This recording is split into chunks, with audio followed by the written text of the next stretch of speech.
Hello बच्चों, चलिए प्रश्न को पढ़ते हैं।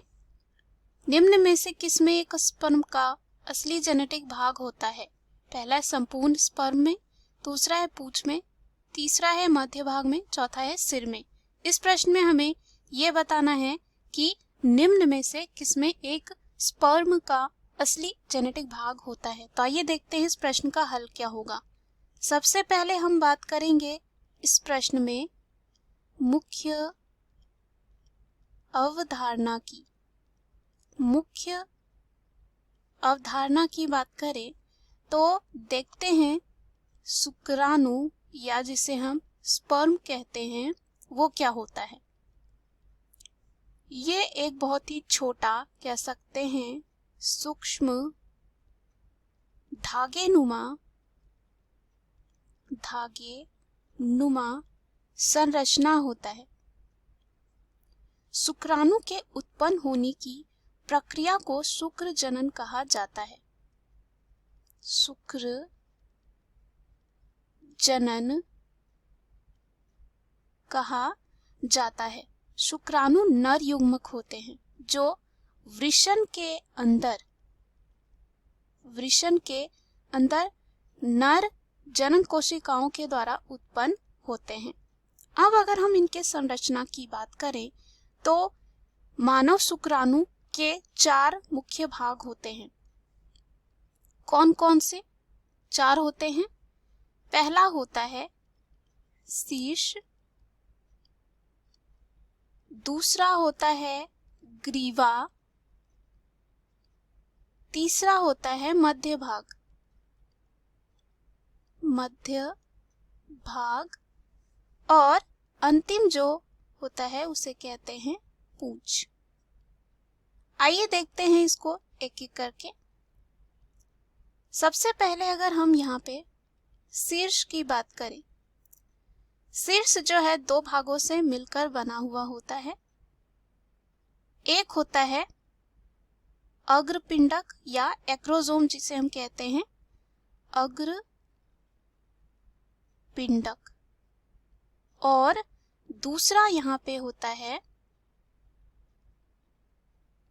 एक्रोसोम जिसे हम कह सकते हैं, और दूसरा होता है अगुणित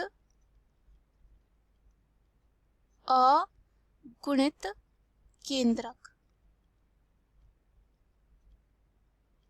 अग्रपिंडक जो है ये स्पर्म यानी कि शुक्राणु में सबसे जो है कह सकते हैं ऊपर के भाग में होता है। उसके बाद अग्रपिंडक के पीछे की ओर एक अगुणित केंद्रक होता है जो क्या करता है, पिता से आनुवांशिक लक्षणों को संतति में कह सकते हैं पहुंचाता है।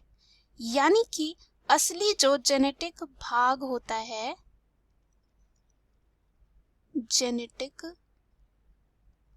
भाग जो होता है वो हम देखते हैं किसमें, अगुणित कह सकते हैं केंद्रक में, और ये कहाँ है, शीर्ष में, जिसे हम कह सकते हैं सिर भी। अब यहाँ पे दूसरा जो भाग आता है ग्रीवा में जो है 2 तारक काय देखे जाते हैं। 2 तारक काय देखे जाते हैं, एक दूसरे से 90 डिग्री के कोण पर स्थित होते हैं। एक समीपस्थ होता है और एक होता है दूरस्थ। मध्य भाग में माइटोकॉन्ड्रिया देखा जाता है। माइटोकॉन्ड्रिया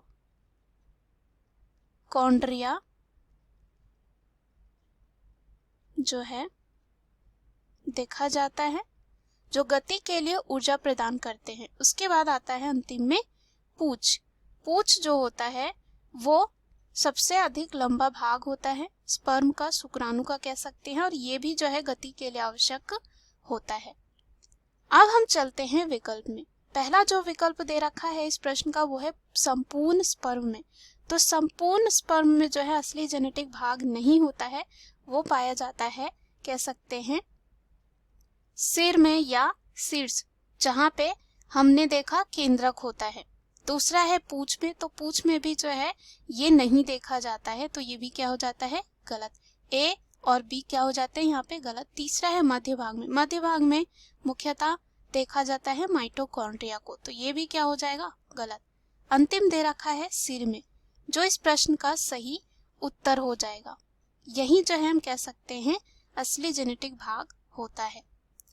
दिए गए प्रश्न का सही उत्तर डी है। आशा करती हूँ ये उत्तर आपको समझ में आया होगा। धन्यवाद।